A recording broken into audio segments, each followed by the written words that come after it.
అమాయకుల భూములపై కన్నేసి నకిలీ పత్రాలతో కాజేయాలని చూసిన భారీ భూకబ్జా ముఠాను కేసర పోలీసులు బుధవారం పట్టుకున్నారు.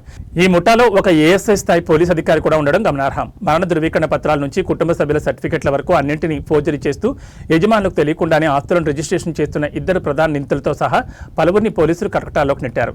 ఈ నెల 16-17 తేదీల్లో కేసపోయిన రమాదేవి, మాదాను మాధురి అనే మహిళలు తమ భూములను ఎవరో గుర్తు తెలియని వ్యక్తులు ఫోర్జరీ పత్రాలతో ఇతరులకు బదలాయించారని కేసర పోలీసులకు ఫిర్యాదు చేశారు. రంగంలో దిగిన పోలీసులు ప్రత్యేక బృందాలను ఏర్పాటు చేసి లోతుగా దర్యాప్తు చేపట్టారు.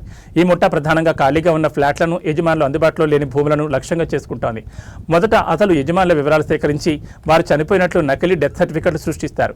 ఆపై నకిలీ వార్తలను పుట్టించి గిఫ్ట్ సెటిల్మెంట్ డీడ్లు, సేల్ డీడ్ల ద్వారా భూములను తమ అనుచరుల పేరిట రిజిస్ట్రేషన్ చేయిస్తారు.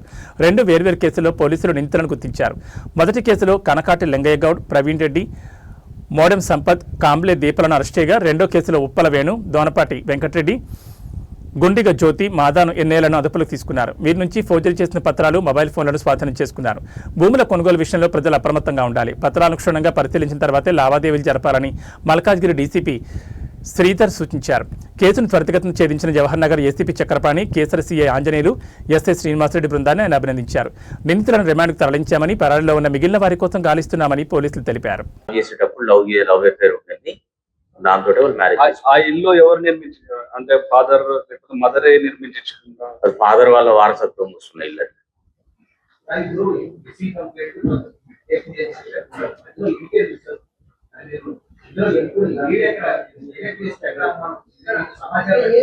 డిటెక్ట్ అదే చెప్తున్నారు, డిటెక్ట్ చేయడం అనేది ఇన్వెస్టిగేషన్ లో భాగము. అది ఎట్టి పరిస్థితుల్లో మేము బహిరంగంగా డిస్కస్ చేయలేము. ఎందుకంటే దాంట్లో ఏదైతే పొరపాటు జరుగుతాయో వాటి గురించి మనం బహిరంగంగా డిస్కస్ చేస్తే ఫర్దర్ గా జరిగే క్రైమ్లలో అక్యూజులకు చెప్తున్నట్ట మనం మీరు ఇట్లా చేయకండి అని చెప్పేసి. సో బేసిక్ గా దయచేసి మీరు అర్థం చేసుకోవాల్సింది, జరిగిన నేరం గురించి, దాన్ని మేము రిమైండ్ చేయడం గురించి మీకు వివరిస్తున్నాము. దాంట్లో ఏం క్లూస్ వచ్చినాయి అనేది ఇది ఇంటర్నల్ పార్ట్. నేరం సెకండ్ కేసు కీసర్లో అది మీ ఇన్వెస్టిగేటింగ్ జర్నలిజం లా మీకు బాగుంటది, కానీ మా పాయింట్ ఆఫ్ వ్యూలో కాదు, చెప్పకూడదు. Okay, so please second case గురించి చెప్తున్నారండి. మీ ఆధార్ కార్డులు, మీ పాన్ కార్డులు ప్రతి ఒక్కటి కూడా చట్టపరంగా చాలా ఖచ్చితమైనటువంటి డాక్యుమెంట్. వాటిని కనుక మీకు తెలిసి చేసినా తెలియక చేసినా ఏదైనా నేరం జరిగినప్పుడు ఆ నేరంలో మీరు కూడా నిందితులవుతారు. కాబట్టి ఇటువంటి రిజిస్ట్రేషన్లకు ఎవరన్నా అడిగినా సహకరించకండి. ఇటువంటి రిజిస్ట్రేషన్లు వాళ్ళు చేసే వాటికి సంబంధించి ఏమైనా కంప్లైంట్ ఉన్నా సరే దయచేసి పోలీస్ దృష్టికి తీసుకురండి. తర్వాత ప్లాట్లు కొనే వాళ్ళు కూడా మీరు కొనేటప్పుడు 1-2 సార్లు లింక్ డాక్యుమెంట్లను ప్రాపర్ గా వెరిఫై చేసుకోండి. లింక్ డాక్యుమెంట్ పోయినాయని పోలీస్ సర్టిఫికేట్ చూపించడము, లేకపోతే ఇట్లా చనిపోయిన వాళ్ళు ఉండే వాళ్ళు డాక్యుమెంట్లు ఎక్కడో కోల్పోయారు అనేటటువంటివి. ప్రతి ప్లాట్ అయినా సరే లింక్ డాక్యుమెంట్ ఖచ్చితంగా ఉంటుంది. మీరు ఆ ఈసీలు వెరిఫై చేసుకోవాలి. ఇంకా ఉంటే చుట్టుపక్కల నైబర్స్ తో కూడా మీరు ప్లాట్ కొనేటప్పుడు వెరిఫై చేసుకొని కొనుగోలు చేయండి. ఏమైనా డౌట్ ఉంటే పోలీస్ దృష్టికి తీసుకురండి. ఎట్టి పరిస్థితుల్లో మాత్రం ఇటువంటి కార్యక్రమాలకు పాల్పడే వాళ్ళను ఖచ్చితంగా చట్టపరంగా తీవ్రమైన చర్యలు తీసుకోబడతాయి. దీంట్లో ఇంకోటి ఏంటంటే డాక్యుమెంట్ తోటి దొరికితే వాళ్ళకి ఖచ్చితంగా కన్విక్షన్ వస్తుంది. ఈ ప్లాట్ల గురించి కకుర్తి పడిపోతే జీవితంలో ఆ కేసు నుంచి బయటపడలేరు. 100% వాళ్ళు రెడ్ హ్యాండెడ్ గా ఒక సంతకం చేసో, ఒక ఆధార్ కార్డు పెట్టో, దొంగతనంగా వేరే ఇంపర్సనేషన్ లో ఇస్తే అది డాక్యుమెంటరీ ఎవిడెన్స్ కింద ఉంటుంది. అది లైఫ్ లాంగ్ వాళ్ళకి లైఫ్ లో ఆ కేసు ఎప్పుడు జడ్జిమెంట్ వచ్చినా కన్విక్షన్ వస్తుంది. కాబట్టి అది అందరూ కూడా గుర్తుంచుకొని ఇటువంటి నేరాలకు పాల్పడకూడదని చెప్పేసి విజ్ఞప్తి చేస్తున్నారు. వాళ్ళు ఉన్నారా సమాచారం అంతా కూడా చేసిన ఫర్దర్ గా మీరు ఏం అడిగినా నేను చెప్పే పరిస్థితుల్లో అదంతా కూడా మా ఇంటర్నల్ అంశాలు. సరే, ఒంటిపైన ప్లీజ్ సెకండ్ కీసర్కి సంబంధించి లాస్ట్ వీక్ లో మాకు 2 కేసులు రిపోర్ట్ కావడం జరిగిందండి. దీంట్లో ఏంటంటే రిజిస్ట్రేషన్ బై ఇంపర్సనేషన్, అంటే ఒక వ్యక్తికి బదులు ఇంకో వ్యక్తిని పెట్టేసి రిజిస్ట్రేషన్ చేసుకొని దాని ద్వారా ప్లాట్లను అక్రమంగా గ్రాప్ చేసే కేసులు 2 రిపోర్ట్ కావడం జరిగింది. దీంట్లో ఒక కేసులో రమాదేవి అనేటటువంటి కంప్లైంట్.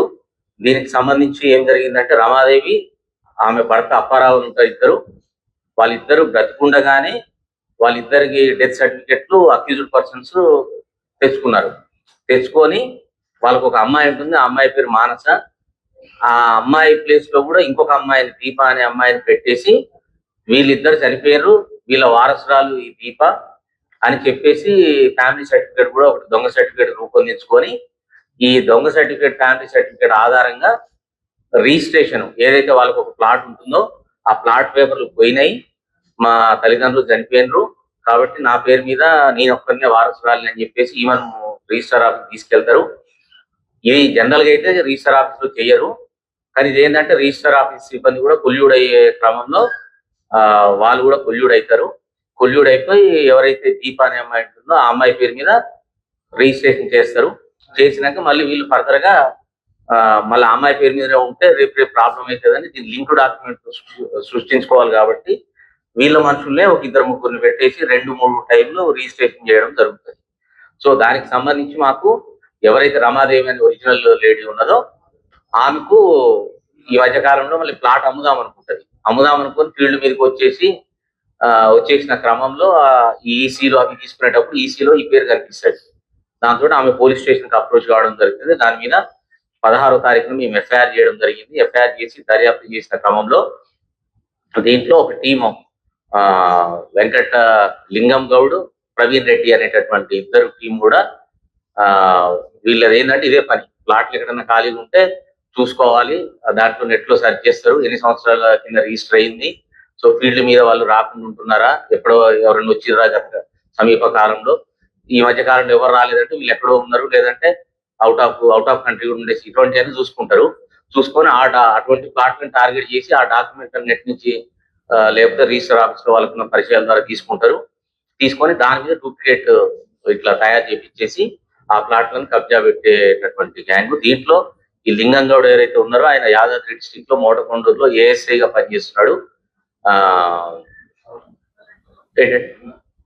ఏఎస్ఐగా పనిచేస్తున్నాడు. ఈ ప్రవీణ్ రెడ్డి అనే అతను ఇతనికి సపోర్ట్ చేస్తాడు, రియల్ ఎస్టేట్ బిజినెస్ చేసుకుంటా. సో వీళ్ళిద్దరు దీంట్లో మాస్టర్ మైండ్స్. వీళ్ళకు సపోర్ట్ చేసిన పర్సన్స్ అందరూ కూడా కలిపి ఇంక్లూడింగ్ సబ్ రిజిస్టార్ ఆఫీస్ సిబ్బందితో కలిపి మొత్తం 13 మంది అక్యూజ్లను గుర్తించడం జరిగింది. దీంట్లో ఈ రోజు మేము 5గురిని ఇంక్లూడింగ్ దిస్ ఏఎస్ఐ 5గురిని రిమాండ్ చేస్తున్నాము. దీంట్లో సేమ్ కీసర పిఎస్ లోని సెకండ్ కేసు వచ్చేసి దాంట్లో కంప్లైనెంట్ మాధురి అనేటటువంటి లేడీ. దీంట్లో ఏం జరుగుతుందంటే మాధురి అనేటటువంటి వాళ్ళ ఫాదర్ ఇమాన్యుయల్ అని ఉంటాడు. ఆ ఫాదరు 2021లో చనిపోతాడు. 2021లో చనిపోయాక వీళ్ళకు కీసర దగ్గర ఒక ప్లాట్ ఉంటుంది, 266 గజాలు. ఈ ప్లాట్ను 2025లో ఆయన గిఫ్ట్ డీడ్ చేసిండు అని చెప్పేసి అక్యూజ్డ్ పర్సన్ ఇంకొక లేడీ మీద డాక్యుమెంట్ క్రియేట్ చేయడం జరుగుతారు. చేసినాక ఈ ప్లాట్ తో పాటు పక్క ప్లాట్లను కూడా అడుగుతారు వీళ్ళు, ఈ అక్యూజ్డ్లు. ఈ ప్లాట్ మేము తీసుకున్నాము, మీరు కూడా కొనుగోలు చేస్తారా అంటే ఈ ప్లాట్ వాళ్ళు ఒరిజినల్ ప్లాట్ వాళ్ళకి పరిచయం ఉంటుంది. ఆ అమ్మాయికి ఫోన్ చేస్తారు వీళ్ళు. ఫోన్ చేసేసి ఇట్లా మీ ప్లాట్ అమ్మిరట కదా, మాది కూడా అమ్మమని వస్తున్నారు అని చెప్పిన క్రమంలో మేమెందుకు అమ్మినాము అంటే లేదు మీరే అమ్మిరు అని చెప్పినట్టు ఆమె వచ్చి వెరిఫై చేసుకుంటే ఇట్లా గిఫ్ట్ డీడ్ చేసినట్టు ఉంటుంది. దాంట్లో 2021లో వాళ్ళ ఫాదర్ చనిపోతాడు. ఈ గిఫ్ట్ డీడ్ 2025లో ఉంటుంది. దాంతో వచ్చి కీసర పోలీస్ స్టేషన్ లో రిపోర్ట్ చేయడం జరిగింది. దాని మీద కేసు రిజిస్టర్ చేసి దర్యాప్తు చేసినప్పుడు కీసరకే చెందినటువంటి వేణు, వెంకటరెడ్డి అనేటటువంటి ఇద్దరు అక్యూజులు దీనికి ప్లాన్ సృష్టికర్తలు అన్నట్టు. ఈ ప్లాట్ వాళ్ళు ఇందాక చెప్పినట్టు వాళ్ళు ఈ ప్లాట్ ఐడెంటిఫై చేసుకున్నారు. బహుశా ఇతను చనిపోయిందని కూడా తెలిసి ఉండొచ్చు. ఆ క్రమంలో వీళ్ళ వారసులు ఎవరో రారనుకుని దీని మీద దొంగ డాక్యుమెంట్ సృష్టించి మళ్ళీ సేమ్ వీళ్ళు కూడా ఒక ఇద్దరికి రిజిస్ట్రేషన్ చేయడం జరుగుతుంది. ఆ రిజిస్ట్రేషన్ ఎవరైతే చేసుకున్నారో మొత్తం 6 అక్యూజులను దీంట్లో ఐడెంటిఫై చేసినాము. ఈ 6గురిలో 5గురిని నిన్న రిమాండ్ చేసినాము. సో ఈ 2 ల్యాండ్ గ్రాబింగ్ కేసులకు సంబంధించి కూడా కీసర పోలీసులు 10 రోజుల్లోనే దర్యాప్తు పూర్తి చేసి అక్యూజులను పట్టుకోవడం జరిగింది. ఈ సందర్భంగా ప్రత్యేకించి మా కీసర లిమిట్స్ లో ఏంటంటే ఓల్డ్ డాక్యుమెంట్స్ చాలా ఉండడం, గతంలో చాలా 20-30 సంవత్సరాల క్రితం లేఅవుట్ చేసి ఉండడం తోటి రికార్డుల పరంగా కొద్దిగా దాంట్లో కన్ఫ్యూజన్ ఉన్నది. ఆ కన్ఫ్యూజన్ అడ్డు పెట్టుకొని కొందరు ఇటువంటి దొంగ రిజిస్ట్రేషన్లు ఇటువంటివి చేసి ప్లాట్లు కబ్జా చేసే ప్రయత్నం చేస్తున్నారు. ఈ కేసుల మీద ప్రత్యేక దృష్టి పెట్టి గత 2.5 నెలల్లో మేము 37 మందిని నిందితులను గుర్తించి రిమాండ్ చేయడం జరిగింది. ఇటువంటి కేసులకు సంబంధించి తర్వాత కూడా ఇదే దర్యాప్తు కొనసాగుతుంది. దీంట్లో ఏంటంటే చాలా మందికి తెలియని అంశం ఏంటంటే కొందరు అమాయకంగా చెప్తున్నారు, ఈ రిజిస్ట్రేషన్ నీ ఫోటో పెట్టి చేస్తావు, నీ ఆధార్ కార్డు ఇవ్వండి ఇస్తారు, ఆయనకి ఇచ్చేదో 50,000-30,000 ఇచ్చి ఆయన ఆధార్ కార్డు పెడతారు, ఆయన పేరు మీద చేస్తారు, తర్వాత ఆయనకు సంబంధం లేకుండా ఇంకొకరికి అమ్మేస్తారు, ఆయనకు తెలిస్తే మళ్ళీ అమ్మేటప్పుడు కూడా మళ్ళీ ఇంకో 50,000 ఇస్తారు. సో దయచేసి